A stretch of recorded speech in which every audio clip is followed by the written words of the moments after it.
We have two speakers from the State Supervision of Mines. I'll introduce them and then I ask them to join me in the stage.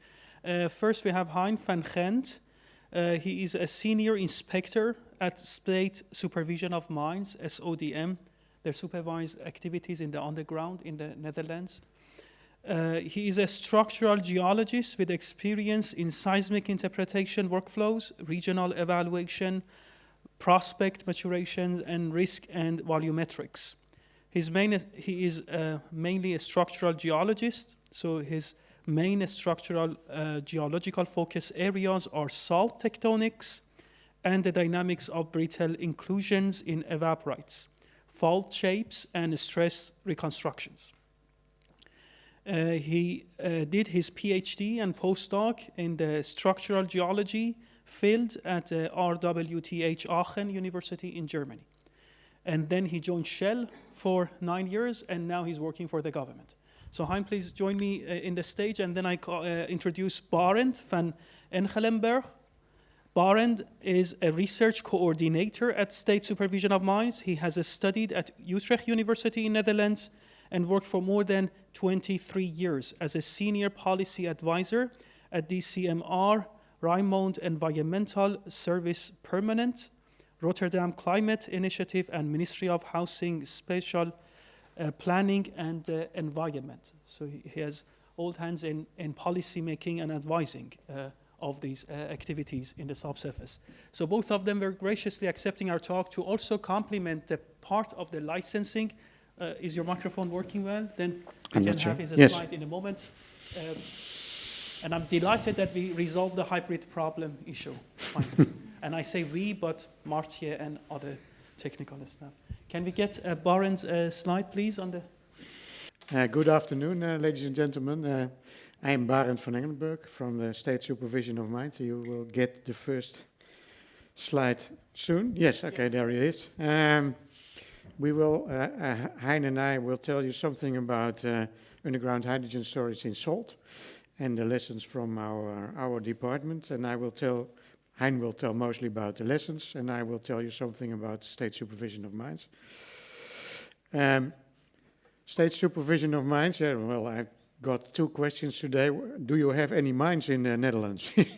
Still, no, we still have them, but they are not used. And they cause some problems in the south of the Netherlands, but that's it. State Supervision of Mines is supervising all the activities in the deep underground, and we are committed to human safety and protection of the environment, all energy production in the subsurface, and not only now but also in the future. What are our core activities? There are three: supervision and enforcement, advising the ministry. So we advise Carla, and she's gone already.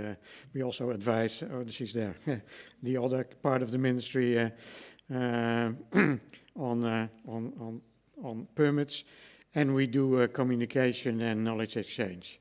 And from the last part that's where I do. I'm the research coordinator, and I will try to keep up the exchange with the local and public part and on our research. Supervision is the mostly the most of our time, and inspections and investigations. Here you see an inspection of a site, when we see something going wrong, then we have sometimes a conversation, sometimes a penalty, and then but the effect, what we want to achieve, is that they change their behavior and do it good and do it safe for people and the environment. To give you one example of what we do, for instance, gas storage in a salt cavern, there are certain steps where we play a role. We first advise the ministry for the permit application. That's, well, mostly a big activity. Then we have a role in approving the storage plan. The permit is given, then afterwards you have to make a storage plan, the operator has to make it, and then the storage plan has to be approved by the ministry, but we also have a say in that. And when that's all arranged, we have three types of supervision of the construction of the site, of the exploitation phase, so when everything is going on, and the last part is the decommissioning. And the decommissioning starts with the approval of the plan for the well removal, and it follows up with monitoring and local inspections. So it gives you a whole range of activities only for one type of activity, but most of the activities, let's say, also for hydrogen storage, but also for, let's say, geothermal energy, that's also the same kind of approach. And now I'll give the floor to Heijn, and he will tell you something on salt mining activities and what we've learned. Thank you very much. Is it working? Yeah, good. Yeah, so I'm showing the same little house that Siba showed a moment before, because this is what most people in the Netherlands associate with salt mining. As Barend said, we'll mostly be talking about underground hydrogen storage in salt caverns at this moment. The reason for this is that we think, we get the feeling, as state supervision of mines, this is where on the short term most of the storage will happen. And secondly, even though this is sometimes shown to be a mature or relatively mature technology, we still have some questions and issues to solve.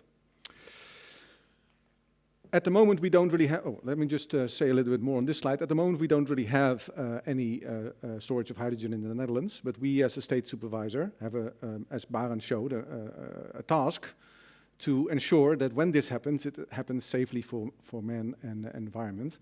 And to do that, we need to be aware of the risks. Now, at the moment, we don't have any storage of underground hydrogen. There's a very few examples in the wider world. So we're using examples from salt mining, but also storage of other gases and fluids in the Netherlands to help us shape our supervision in the future. And also our advice to the ministry, because before the supervision, of course, as Barend said, comes the advice phase. Just to set the scene a little bit, we have quite a few caverns in the Netherlands. I nicked this slide from one of my most respected colleagues. Just a little bit of interaction. Maybe I can see a show of hands. How small do you think are the smallest salt caverns that we have in the Netherlands? The smallest producing salt caverns. Are they as big as a tennis court? Hands? No? No hands. An Olympic swimming pool? A few hands. That means that most of you think it's about this size, right? Is that right? Or does the rest have no opinion? So can I see a show of hands? These are the smallest caverns, right? The smallest producing caverns in the Netherlands are roughly the size of a medium soccer stadium, football stadium. This is the stadium of ADO Den Haag, very close to our office, which is around 120 by 30 meters. And that's at the kind of scale that the smallest caverns are. How tall do you think the tallest caverns are in the Netherlands? Siebe, you're not allowed an answer here. Do you think it's about the size of the Euromast, apologies, in Rotterdam? No hands. Eiffel Tower, 324 meters. I see some hands. Or the Burj Khalifa. The tallest storage caverns in the Netherlands are over 800 meters tall. And they are, I've just sketched in the shape of one of these caverns here. These are very, very big. And they start at depths at around 500 to 700 meters. And I said storage caverns, I mean, of course, production caverns. Apologies, these are production caverns. Storage caverns will never get this big, most likely. A little bit on history of salt solution mining in the Netherlands. Siebe already mentioned, where's the pointer? The start of salt solution mining in Twente in 1918, 1919. Then we have several other phases developing until the 1990s, with until starting of production in Frisia, in Friesland. Then around the 2011s, we started to see storage caverns being developed, natural gas storage caverns in Zuidwending as well as in Heiligerlee. I'll show you some pictures of those later. And then a strategic diesel storage in Marstede, which is also in Twente. And now we're standing at the forefront of this massive change of the energy transition, where we are planning to store hydrogen in salt caverns, but also in reservoirs, and also compressed air energy storage, CAS, as it's sometimes abbreviated, which means cheese in Dutch. So that abbreviation always causes a lot of fun. And our task at the moment, we are preparing for this transition by learning what happened here on the left side, and particularly if we are going to develop these different kind of storage and salt production, and maybe all the other things that are happening in the subsurface at the same time, at the same site. How are these interacting with each other? Very briefly on where we have salt caverns in the Netherlands. Now, Twente is here in the east. We're not even on the map. It's somewhere there-ish we are. So in the east, we have some production licenses for these very shallow caverns, these relatively small caverns of the size of a football stadium. They are relatively shallow as well. Then in Heilige Lee in Zuidwending, we have got these very, very tall production caverns of over 800 meters tall, particularly in Zuidwending. But also in both of those locations, there is a suite of natural gas storage caverns and in Zuidwending, and there is one nitrogen storage cavern, which is used to convert the high caloric gas, which is being imported, into low caloric gas, which is similar to the Groningen gas, which the massive field that is the Dutch standard. Our gas is low caloric gas. And then in addition, there is another set of licenses here in Friesland with these extremely, extremely deep caverns. They're around 2.5 kilometers deep. The temperatures and pressures are so high there that you kind of get a natural laboratory for creep. This creeps very fast, and this, of course, gives you not only a lot of interesting information about the mechanical behavior of salt, but also potentially some issues related to that. And then finally, in Veendam, which is there's a license where there's potassium, magnesium salts being mined, bisulfite, carnallite, and these are so soluble that all these mining clusters, these wells, have grown in together into one massive cavern. And then in addition, we have some natural gas storage here in Groningen, as well as in North Holland, and then some CO2 storage, which is in development offshore. As I said, we as a regulator or as a supervisor, you hope that everything goes well. And of course, the history of salt mining in the Netherlands has shown, and worldwide has shown, that this is a very safe and mature industry. But still, incidents happen. And these incidents actually provide you a lot of opportunity to learn. And one of the most interesting recent examples was in this potassium magnesium mining labyrinth of caverns, where this is all in Dutch, but you can find this online as well in the English version, where there was a blowout, underground blowout. The pressure in the cavern got so high that 10,000 cubic meters of diesel and brine escaped the salt and went into the overburden. And logically, there was a lot of concern whether this brine and diesel would finally reach the sweet groundwaters. Up to this point, this has been monitored in great detail. This has not been the case. And also, there was, being a very low-lying country, the Netherlands was quite concerned about additional subsidence. Now, this incident has shown something which changed my concept as a geologist a little bit. Very often you hear, salt is the perfect seal. Not in this case. And for many geologists, this is not something new. These are two natural examples of salt. This one is from the Neuhof salt mine in Germany. This is the actual core. It's around 50 centimeters long. These are some samples which were irradiated with gamma irradiations to make the microstructures visible.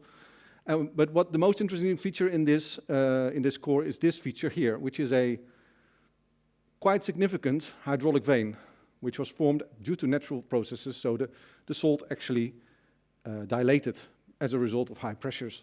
And it's now currently filled with a halite. Again, you can see that the microstructure is completely different. This is another example. This is a sample from Oman, where you see oil, or actually it has been changed to bitumen now, which has been completely impregnated to the grain boundaries in this sample. And what's the case here in Oman? You've got these very large carbonate stringers, which are both a source rock and a reservoir at the same time. And these are lithostatic pressures. And sometimes these pressures get so high that the salt gets impregnated with oil, and this can happen as far away as 120 meters away from these stringers, showing again that salt is not the perfect seal. It is actually a very good seal, but not perfect. Another example of an incident or an unwanted event, let's call it this way, happened in the Frisia concession. You can see 5 caverns here. 2 of them are relatively close together. This is a well path through these 2 wells. The original well path for cavern Bas 3 was to do something like this. For various reasons, which I can't reproduce, the initial well actually deviated quite a lot. And this cavern had to be abandoned relatively quickly after it was initiated. So there was a small cavern there filled with brine. It was closed off, hard shut in. It was under pressure. And then the permit was applied to actually drill the original well path. So the second well is called Bas 3O, which stands for Bas 3 Original, which is confusing because it's the second well. But once this cavern was granted, they started producing, and very, very quickly, after a few years, they noticed that this halite cavern got carnalytic very, very fast, and the pressures ran up very, very fast. And as it turned out, there was a hydraulic connection created between these 2 caverns, one closed, one still open, through a carnalite layer, which is of around 10 to 30 centimeters thick, and this cavern had to be abandoned too.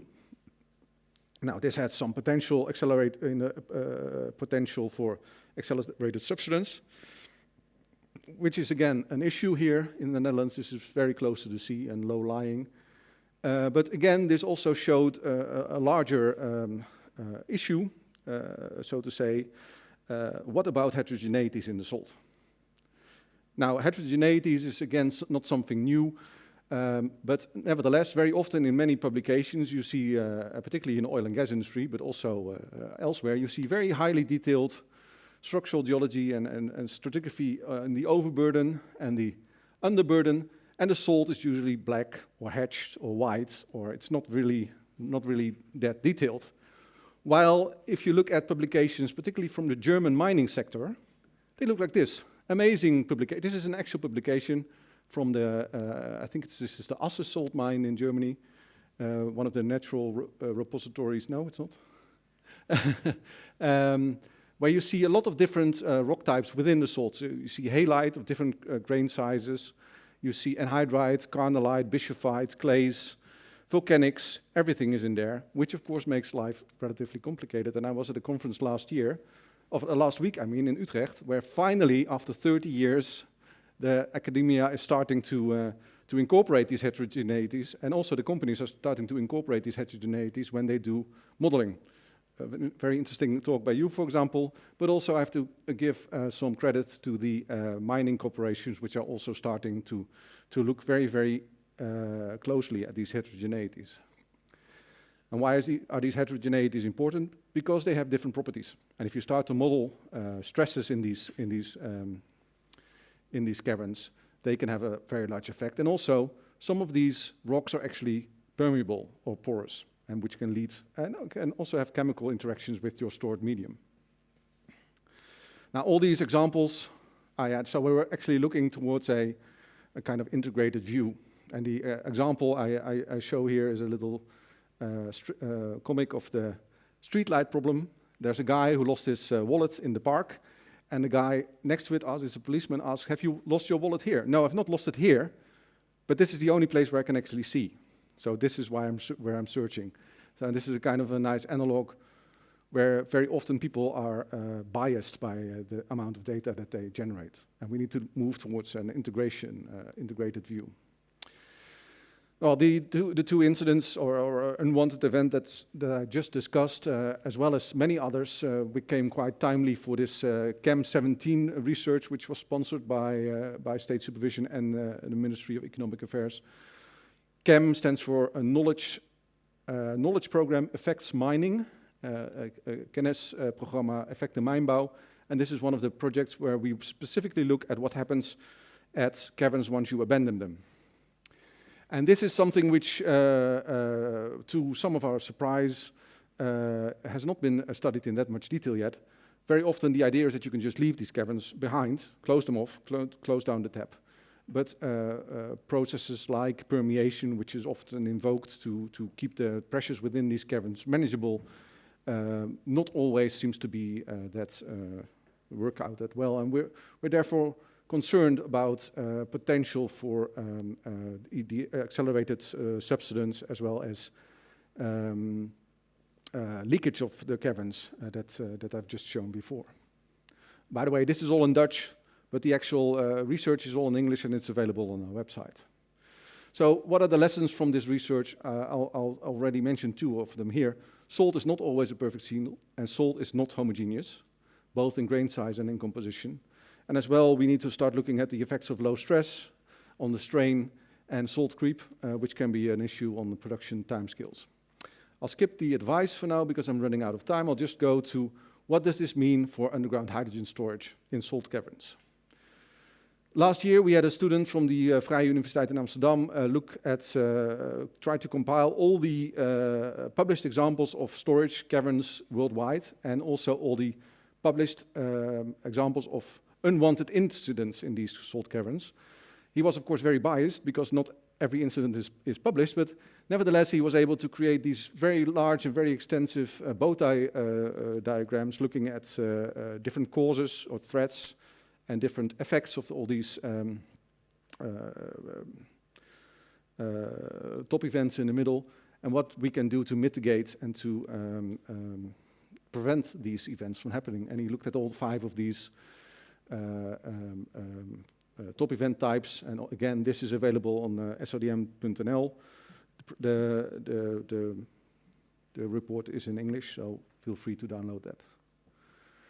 But overall, I think we can say, and I think this is my last slide, we have some points of attention for the future, looking at storage in underground. I'm not saying it's not possible. Certainly, in the past, it has been shown to be possible, but we just need to be wary of new developments. And every day, we have new examples of unwanted events which were not catered for in the original risk analysis.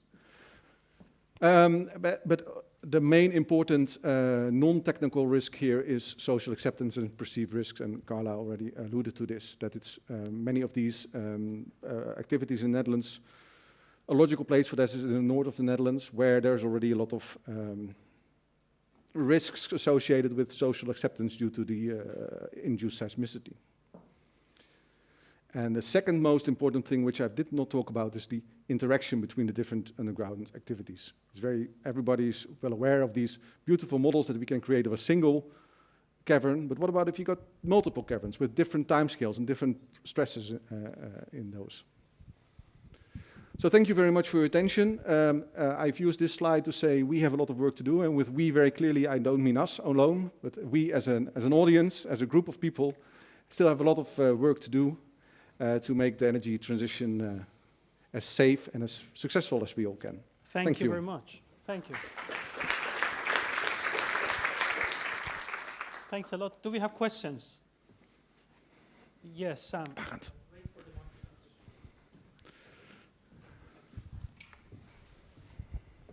Hi, thanks for that, Sam Crever, Imperial College. I was curious about the trade-offs in the size of the salt caverns and the number of salt caverns that you'd be creating. So I was just wondering if you could comment on, what are the leading costs and where do you decide to make multiple salt caverns, or where would you decide to make multiple salt caverns versus one larger cavern where the risks might be higher associated with some of the issues you pointed out? Well, in the end, we don't make that decision. That's a responsibility of the operators, but we evaluate those risks. Generally, it's been modeled until now that salt caverns in the order of 0.8 to 1 million cubic meters are appropriate for hydrogen storage. I'm not going to go pretend that I know exactly where this is based on, but certainly lessons from the very large caverns that we've just shown were incorporated there. Does that answer your question? Do you know what kind of the leading cost drivers are? Cost drivers? Yeah. So that's the beauty about being a supervisor. We don't care about costs. Yeah. We only care about safety. Operators care about costs and clients. More question? There was a question online, and someone was asking about what type of data sets do you record, especially to characterize the properties. Is that you would also monitor them about whether it is the right place to do this storage, and if there is a well there, you also monitor lively the information that comes out of this storage, or its operator to report to you. Again, an interesting question. Again, we don't monitor anything ourselves. We advise the ministry on putting additional constraints into permits. So forcing, for example, the operators to measure. There is, of course, a very extensive, Netherlands is quite a flat and boring country on the top, but we have a lot of, after 5 years, public data about the subsurface. All the seismic, all the wells, all the measurements are all become available after 5 years, and TNO is the repository for that. We generally look at the data and the application that the operator submits, and if we find the data is missing, then we will ask them to supply that. Yeah. I see. So you have real life monitoring of all these activities, and it's not offline or. There is also live monitoring, yes. Some depending on the type of operator, we have requirements where production is being forward to us on a monthly or tri-monthly basis. Subsidence is being monitored on a yearly to bi-yearly scale. Acoustic measurements, so seismic, microseismic networks are in place. And we have agreements with the operators to inform us when something happens which was unexpected. Excellent. Very good. Thank you very much. Let's thank both of them once more.